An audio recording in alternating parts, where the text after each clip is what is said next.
The deed said the ranch was abandoned, empty and forgotten by time and hope. Wyatt McRae clutched the crumpled paper that had cost him exactly $1, staring at the weathered wooden house from which smoke curled up the chimney. Yet there it was, thin gray ribbons dancing against the pale sky, like ghosts of conversations he wasn't meant to hear. The property stretched endlessly in all directions, isolated from civilization by miles of untamed prairie grass and a silence so complete that it made his ears ring. This was supposed to be his sanctuary, his escape from a world that had chewed him up and spat him back out, leaving him with nothing but regret. The seller had seemed nervous and almost desperate to sell the place, stumbling over his words as he tried to explain why anyone would want to live so far from everything that mattered. But as Wyatt approached the front porch, he heard something that made his blood freeze in his veins. Soft feminine laughter, like music from another lifetime, drifted through the wooden walls. The sound was warm and inviting, completely at odds with the abandoned wasteland he had been promised. He could count at least 3 distinct voices, perhaps more, mingling in a muffled conversation that was too real to ignore, yet too muffled to understand. The front door stood ajar, revealing nothing but shadows and the faint glow of what might have been candlelight or lamplight flickering against the interior walls. A rocking chair on the porch swayed gently in the afternoon breeze, its rhythm suggesting that someone had been sitting there moments before his arrival. Fresh laundry hung on a line stretched between 2 posts. The fabric was still damp and smelt of soap and sunshine. Everything about this place screamed occupancy, life and purpose. Yet the deed in his hand insisted otherwise, bearing official seals that declared the land empty and available for immediate possession. Someone was lying, but Wyatt couldn't figure out who or why. The seller had sworn on his mother's grave that nobody had lived here for years and that the isolation had driven away every previous owner, until finally the bank gave up trying to sell it for anything more than pocket change. Now standing at the threshold of what should have been his solitude, Wyatt realized that he had bought more than just land and buildings. He had purchased a mystery that came with voices behind closed doors and secrets that someone had gone to great lengths to keep buried. The question wasn't whether he should knock or walk away. It was whether the women inside were hiding from the world, or whether the world was hiding them from him. Before he could decide, the decision was made for him. The front door swung open with a soft creak, revealing a woman who looked as startled to see him as he was to see her. Her auburn hair was pinned back in a practical style, and she wore a simple dress that had seen better days, but was clean and well-mended. Her green eyes widened as she took in his travel-worn appearance and the leather satchel slung over his shoulder. "You must be lost," she said, her voice trembling slightly, suggesting that she was more nervous than concerned. "There's nothing out here for miles except empty land and broken dreams." Wyatt held up the deed, the paper rustling in the afternoon breeze. "Actually, I think I'm exactly where I'm supposed to be. This is my land now.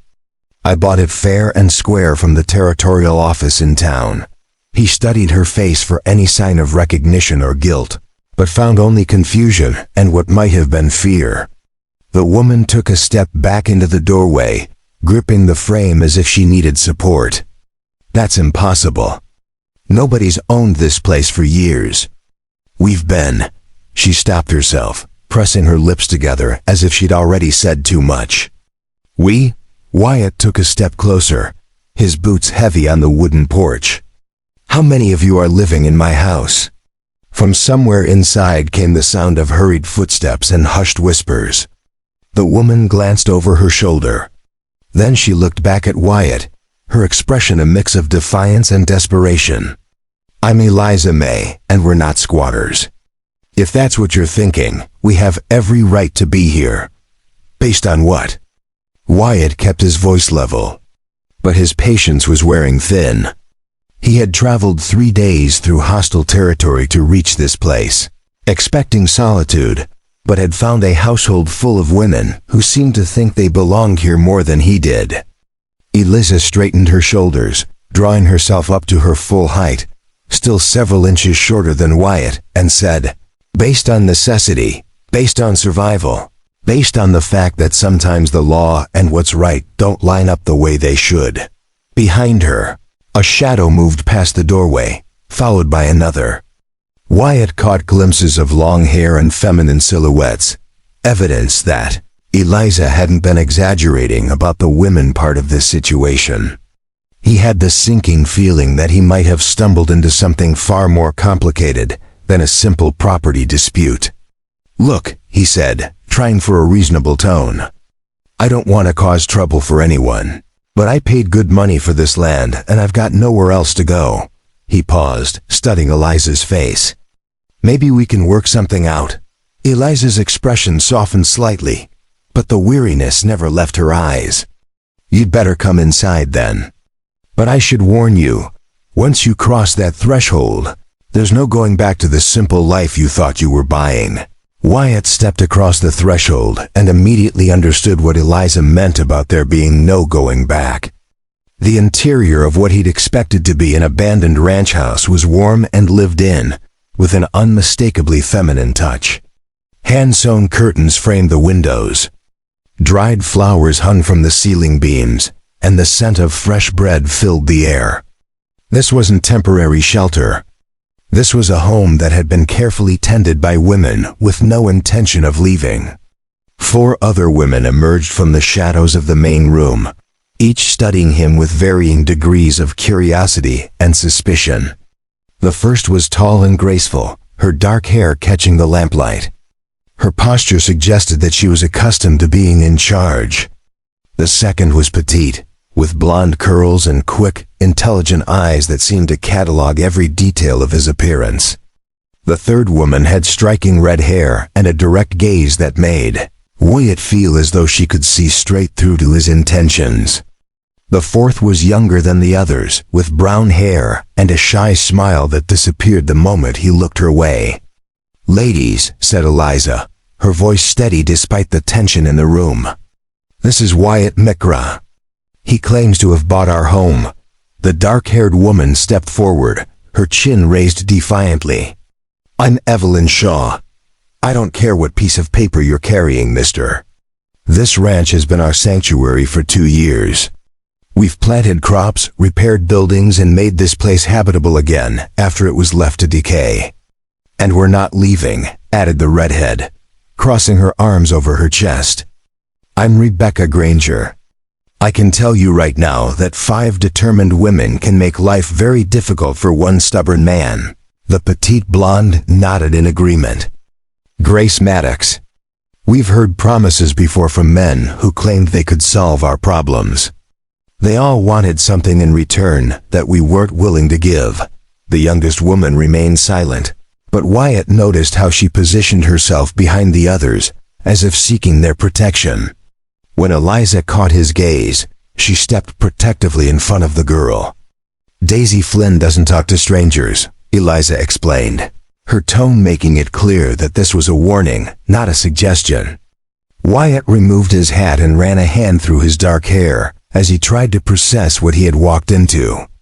"I understand you've made this place your home, but I have legal ownership.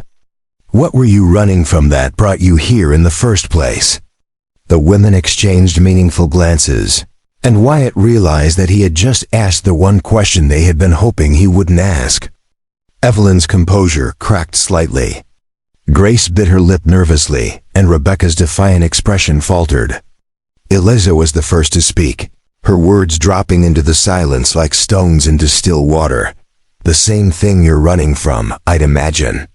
The difference is, we found each other and we're not about to let anyone tear apart what we've built here, no matter what the law says." The silence stretched between them like a taut rope, ready to snap. Wyatt could see the fear flickering behind their brave facades and how they had unconsciously moved closer together when he mentioned running. These weren't ordinary women who had simply chosen an unconventional lifestyle. They were hiding from something or someone dangerous enough to drive them to the middle of nowhere. "I'm not here to judge anyone," said Wyatt carefully, setting his saddlebags down near the door. "I came here looking for peace, same as you. But I need to understand what I've walked into." Evelyn glanced towards the window, her body tensing as if she expected to see riders approaching across the prairie. Understanding can be a luxury we can't afford. Some secrets are better left buried. "Not when they affect my safety too," Wyatt replied. "If there's trouble coming, I need to know about it." Rebecca let out a bitter laugh. "Trouble? Mr. Trouble is what we left behind. This place has been our fortress. It's our escape from men who think they can take whatever they want by force." Grace nodded, her small hands twisting the fabric of her skirt. "We've learned to trust each other because we had no choice. Trust doesn't come easily when you've been betrayed by those who were supposed to protect you." Daisy stepped forward slightly, her young face pale but determined. When she spoke, her voice was barely above a whisper. "They said we'd never find anywhere to hide, that they'd always find us." The admission hung in the air like smoke from a dying fire. Wyatt felt something cold settle in his stomach as he realized the implications. These women weren't just running from individual problems. They were running from predators with the resources and determination to hunt them across territories. "Who's they?" he asked, dreading the answer. Eliza stepped between Wyatt and the others, her protective instincts flaring. "Men with money and power who don't like being told no. Men who consider women to be their property, to be bought, sold, or stolen as they please." "How did you all end up here together?" "We found each other along the way," Evelyn replied, her voice growing stronger. "Each of us alone was vulnerable. Together, however, we had a chance." Wyatt studied their faces, seeing the steel beneath the fear. These women had survived something that would have broken weaker people. They had built a life together in the harshest environment imaginable, and they were prepared to fight to keep it. "The man who sold me this land seemed awfully eager to get rid of it," he said slowly. Like he was afraid of something. The women exchanged another loaded glance, and this time it was Grace who spoke. "He should be afraid." "We made sure of that." Before Wyatt could ask what she meant, the sound of hooves echoed across the prairie, growing closer with each passing second. The hooves grew thunderous as they approached, and Wyatt watched the women transform before his eyes. Fear was replaced by grim determination as they moved with practiced efficiency. Evelyn grabbed a rifle from behind the door, while Rebecca disappeared into another room and returned with a shotgun and a bandolier of shells. Grace quickly extinguished the lamps, plunging the house into dimness, while Daisy moved to a window and peered through a gap in the curtains. "3 riders," whispered Daisy, her voice steady despite the terror in her eyes. "They're slowing down, circling the house." Eliza turned to Wyatt, her green eyes hard as flint. "This is your chance to walk away. Go out the back door, get on your horse and ride hard towards town. Pretend you never saw us." Wyatt felt the weight of his gun against his hip, the familiar comfort of steel and wood that had kept him alive through countless dangerous situations. "How many times have they come looking for you?" "This is the 4th time in 2 years," said Rebecca, checking her ammunition with steady hands. "Each time they get closer to finding us, what do they want?" "What do men like that always want?" Evelyn replied, her voice bitter with old wounds. "To drag us back to lives we'd rather die than live." Through the window, Wyatt could see the shadowy figures of the riders completing their circle around the house. They were taking their time, confident in their numerical and firepower superiority. These aren't desperate men making a reckless assault. They were hunters who had cornered their prey and were savoring the moment. "They know we're here," Grace whispered, pressing herself against the wall beside the window. "They're not even trying to hide," one of the riders called out, his voice carrying the arrogant authority of a man accustomed to being obeyed. "Ladies, we know you're in there. We've been tracking you for weeks, and we're not leaving without what we came for." Daisy's hands shook as she gripped the windowsill. "It's him. It's really him." "Who?" Wyatt asked. but the look of pure terror on her face told him everything he needed to know. This wasn't just about money or property. This was personal. The writer continued his taunts. You can come out peacefully, or we can come in and get you. Either way, you're coming home with us tonight.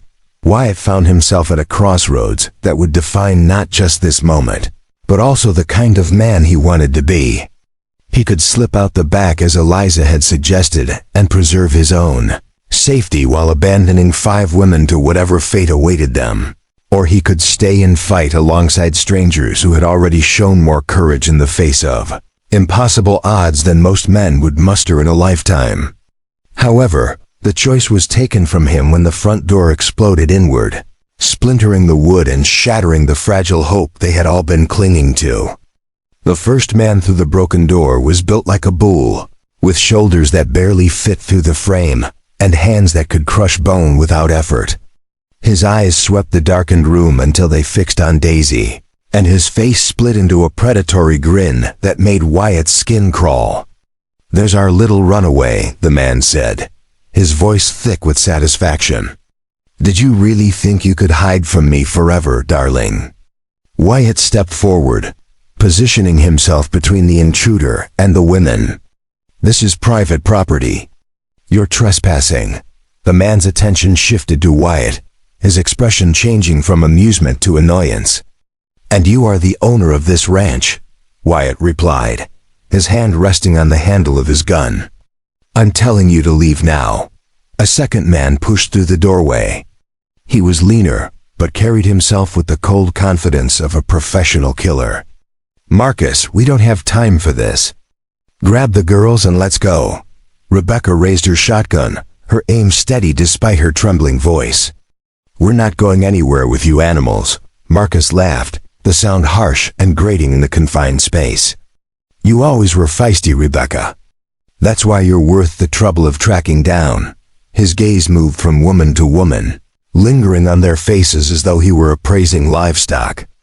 "All of you are. Do you have any idea how much money you've cost us by running away?" "Money?" Eliza's voice was sharp with disgust. "Is that what you think this is about? Money?" "Everything's about money, sweetheart," Marcus replied. "You girls were investments, and investments are supposed to generate returns." The third rider appeared in the doorway. He was smaller than the other two, but he carried an air of authority that marked him as the leader. When he spoke, his cultured, educated voice was infinitely more dangerous than the crude threats of his companions.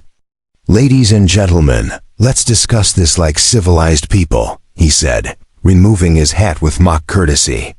"I'm sure we can reach an arrangement that satisfies everyone's needs." Daisy whimpered, pressing herself against the wall as if she could disappear into the wood itself. "No, please. I won't go back." "I can't." "Oh, but you will," the leader said, his tone gentle yet unyielding. "You all will. You see, you have something that belongs to me, and I always collect what's mine." Wyatt felt the moment crystallize around him. Each detail was sharp and clear. He could feel the weight of his gun, hear Rebecca's breathing, see the way Eliza's jaw was set in defiant lines, and sense the terror radiating from Daisy like heat from a forge. These men weren't just criminals. They were predators who saw women as property to be owned and used.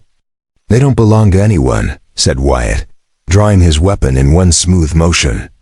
The leader smiled, and Wyatt realized he had just walked into a trap that had been years in the making. The leader's smile widened as he took in Wyatt's drawn weapon.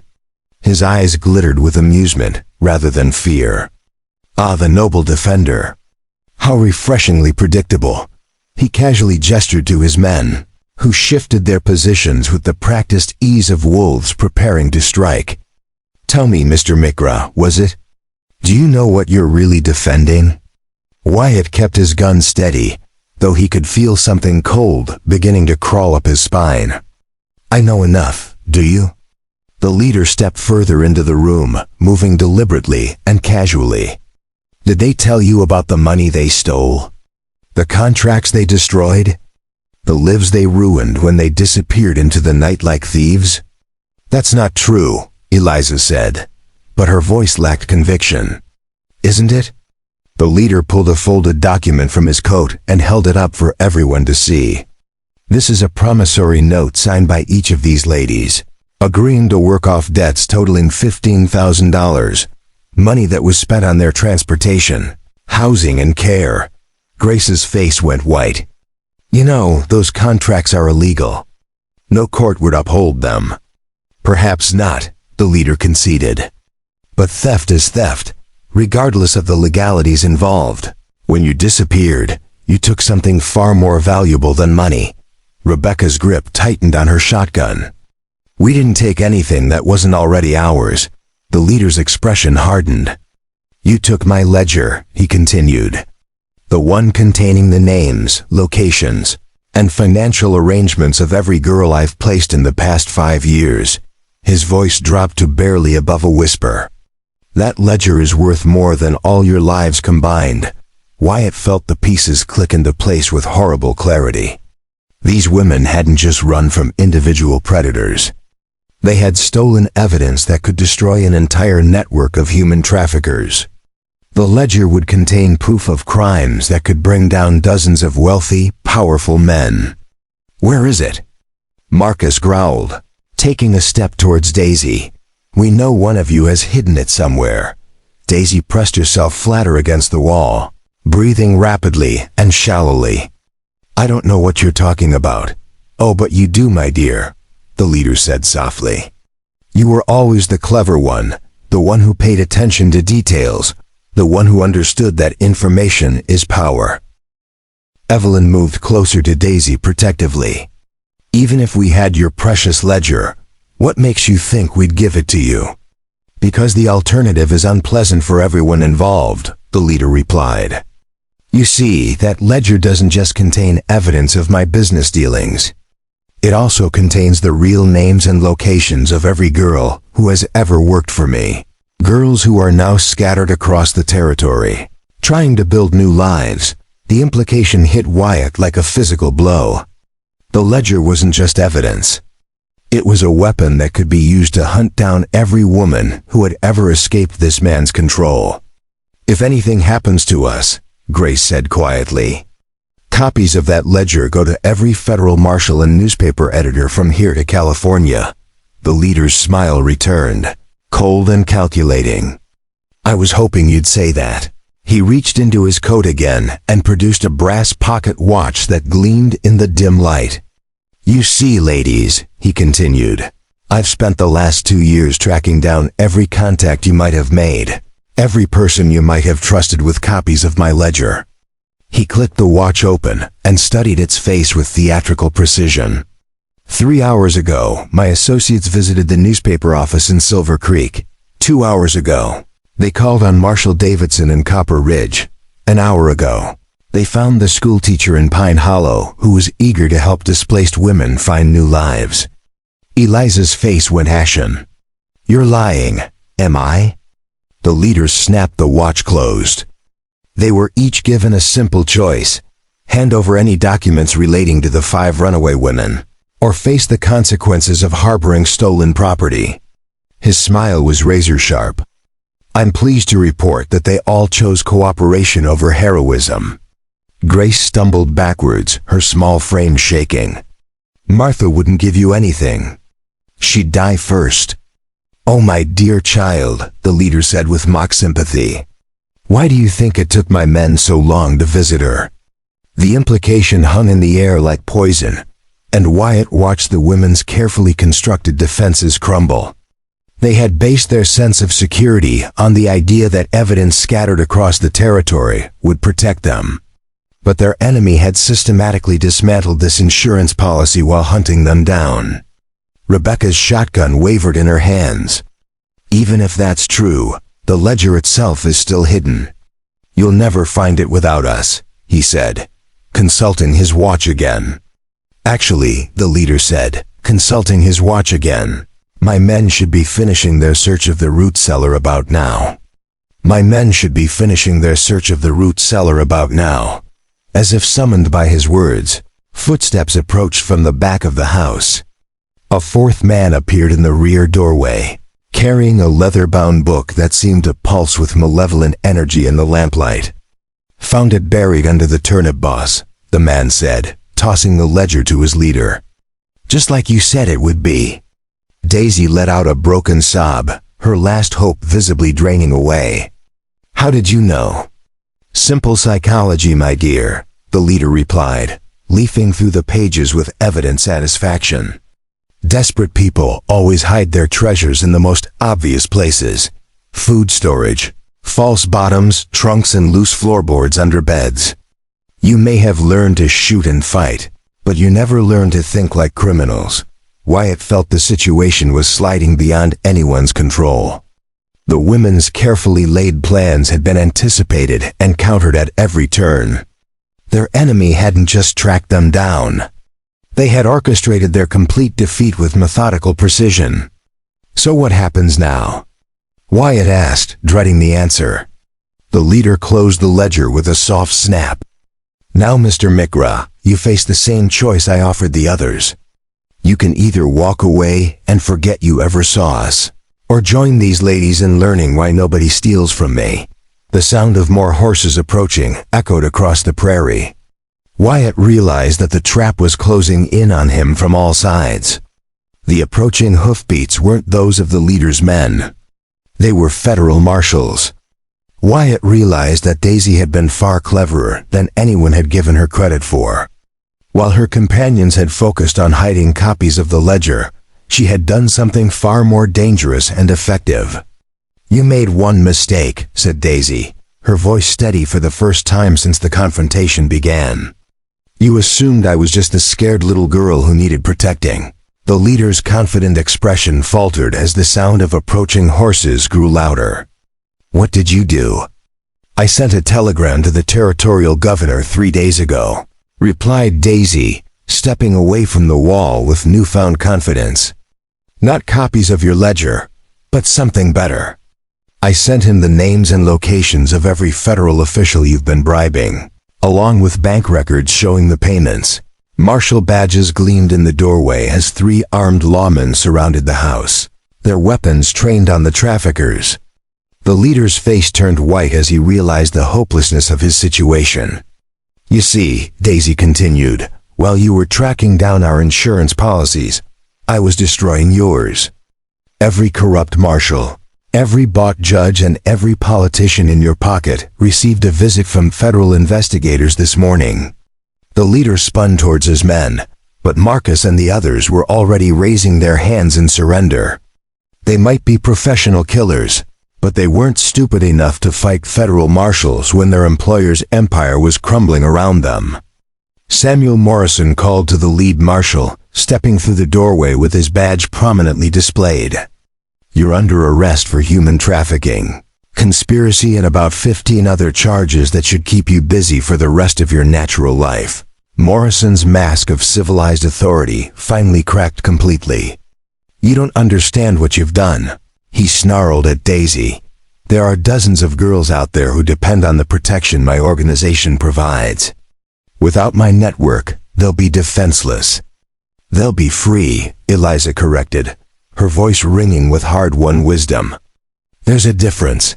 As the marshals led Morrison and his men away in chains, Wyatt found himself alone with the 5 women who had transformed his desire for solitude into something far more significant.